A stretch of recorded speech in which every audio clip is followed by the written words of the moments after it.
c'est le proviseur adjoint François Royer qui va nous présenter les secondes générales et technologiques. Bonjour Monsieur Royer.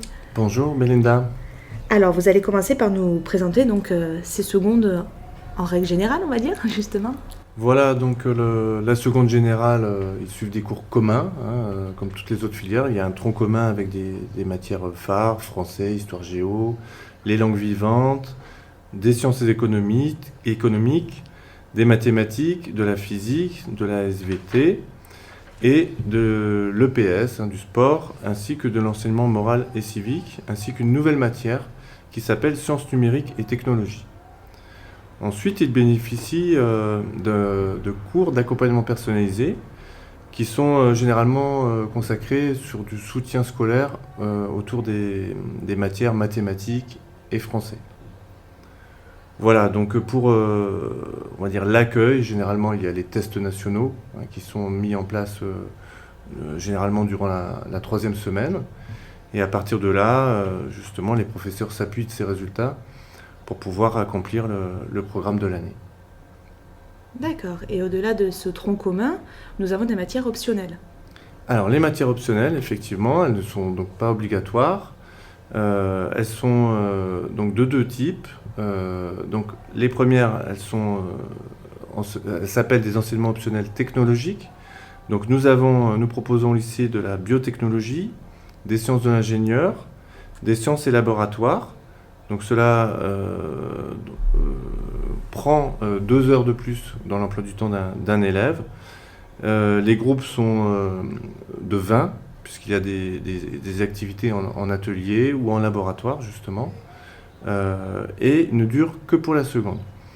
Elles ne sont pas déterminantes pour le parcours de l'élève, elles servent simplement à l'éclairer pour la suite de son parcours. Donc je prends un exemple, un élève qui n'aura pas pris l'option sciences de l'ingénieur en seconde pourra tout à fait intégrer la classe sciences de l'ingénieur en première et terminale. Voilà, tout à fait, cette spécialité pourra lui être proposée, qu'il ait fait l'option ou pas du tout. D'accord.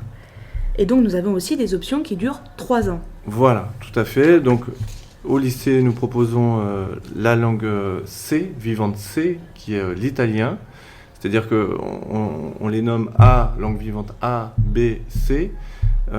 Pourquoi ? Parce que les élèves peuvent les inverser. On ne considère plus que seul l'anglais et la LVA. Ils peuvent les inverser au fur et à mesure de l'avancée de leur parcours. Ce choix se fait donc en première, au tout début de l'année, suivant, on va dire, leur attrait, leurs résultats pour les langues. Donc on peut choisir l'italien si on ne fait pas justement de langue vivante A ou B en italien. Et alors cette option langue vivante, est-ce que par exemple on choisit la langue vivante donc italien, est-ce qu'on peut la présenter au bac en langue principale en première ? C'est une possibilité ? Alors généralement c'est assez rare, oui. Effectivement il y a des fois des abandons de langue. Je peux donner un exemple, par exemple en allemand, où un élève avait choisi justement langue vivante C en italien. Il peinait et il a été accordé à titre exceptionnel ce changement de langue, c'est-à-dire qu'il a abandonné l'allemand au profit de cette langue vivante C qui est devenue soit une langue vivante A, soit une langue vivante B. D'accord, donc ça ouvre vraiment le champ des possibles en fait. Voilà, tout à fait. Ensuite, en autre option qui se perdure sur 3 ans, à noter aussi que cela prend 3 heures dans l'emploi du temps, alors que les précédentes prenaient seulement 2 heures. Nous avons bien sûr le latin. Voilà, donc cette option se distingue par le fait que autant toutes les autres options sont noyées un petit peu, si je puis dire, dans le contrôle continu, celle-ci est valorisée, comme à l'ancien bac, par des points supplémentaires, coefficient 3. Voilà, donc on voit que quand même le ministère soutient particulièrement cet enseignement optionnel, voilà, pour que justement le latin ne s'éteigne pas. Et alors petite question qui peut paraître idiote, mais quelqu'un qui n'aura pas fait, un élève qui n'a pas fait latin au collège, peut-il commencer cette option en seconde ? Alors par contre, non. Là, il faut vraiment avoir fait un cycle au collège. Et voilà, ce que j'ai oublié de dire aussi, c'est que nous n'avons que 30 places, nous n'avons qu'un groupe pour accueillir les élèves qui nous viennent de 5 collèges. D'accord. Et il y a des principes quand même généraux à retenir pour ces options. Alors les principes généraux, oui, effectivement. Donc on a le fait qu'elles ne sont pas obligatoires. On a vu aussi que la durée, suivant le type d'option, n'était pas la même. Et on a aussi la possibilité, mais en première, c'était une question qu'on nous posait assez fréquemment durant ces dernières années, d'intégrer une section européenne. Alors cette section, elle se fait au travers de disciplines non linguistiques qui s'effectuent à partir de la première. Ce sont 2 heures en plus dans l'emploi du temps. Alors pour l'intégrer, il faut, candidater auprès des professeurs de la langue. Nous, ce qu'on ouvre, c'est une section européenne anglais uniquement, avec comme matière support l'histoire-géographie. Voilà, donc c'est aux élèves, durant leur année de seconde, déjà de se faire connaître auprès de leur enseignant de langue, et ensuite, au conseil de classe, on valide leur candidature.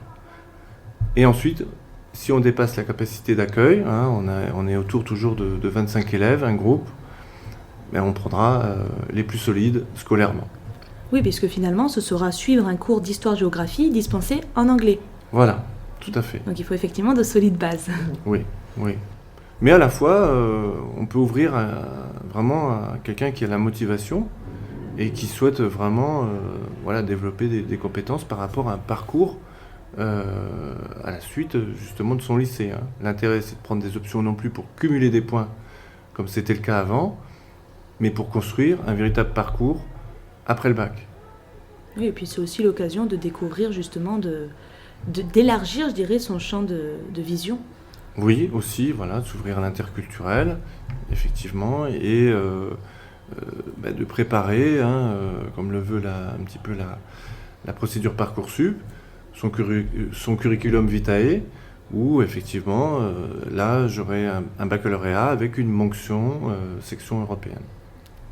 Parfait. Et alors tout à l'heure, vous nous parliez d'accompagnement personnalisé. Est-ce que vous pouvez nous en dire plus ?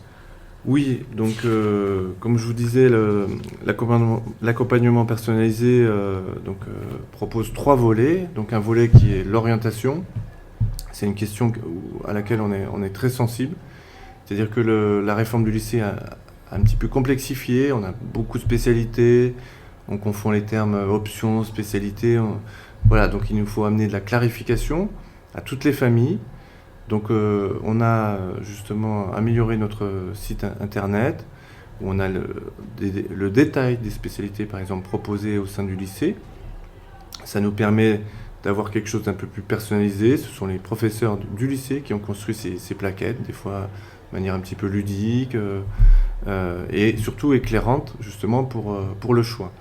Ensuite, on a des outils que les élèves découvriront, qui sont sur Internet, à travers des activités pédagogiques avec les enseignants documentalistes et les professeurs principaux, pour construire progressivement leur choix, appétence, regard par rapport à mes résultats, choix, projection par rapport à un parcours particulier, par rapport à un métier. Voilà, et tout ça se construit tout au long de l'année de seconde. Concernant donc l'accompagnement personnalisé, je vous parlais aussi d'approfondissement, de soutien scolaire par rapport à des compétences qui auraient été identifiées comme manquantes, pouvant entraîner des difficultés pour la suite du parcours scolaire. Donc c'est aussi ce temps-là qui peut être utilisé. Et ensuite, on peut aussi imaginer, parce que ces cours sont modulables pour le professeur, c'est-à-dire qu'il peut convoquer 1 ou 5-6 élèves pour un entretien, on va dire, actif à l'orientation, qui est beaucoup plus personnalisé, pour vraiment étudier son parcours, éventuellement une réorientation, voilà, le champ des possibles.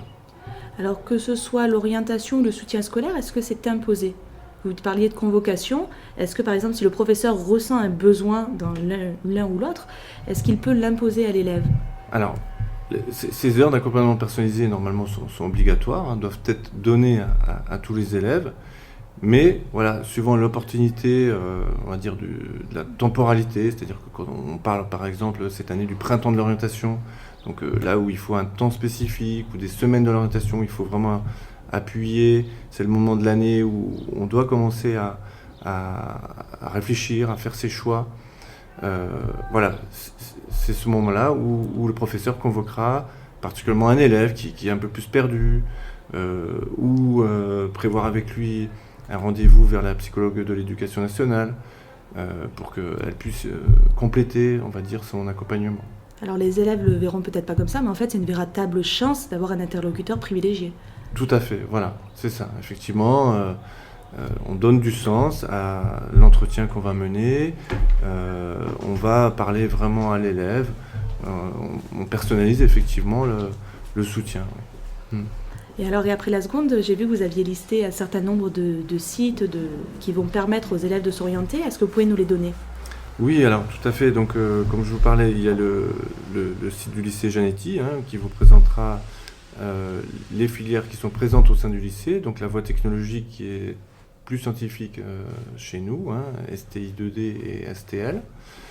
Mais on a aussi donc des sites un petit peu institutionnels, nationaux, qui s'appelle www.secondepremière 2020-2021.fr, où là on peut voir toutes les autres filières et après rechercher le lycée qui propose justement ces autres voies technologiques comme l'hôtellerie, STMG qui existe par exemple à notre lycée voisin, le lycée Renoir à Brignoles, et qui permet de voir voilà, quelles sont les matières un petit peu phares pour porter le projet de l'élève. Et alors pour les secondes technologiques que vous préparez, on a fait une petite capsule vidéo justement qui permettra quand même de découvrir ces deux matières.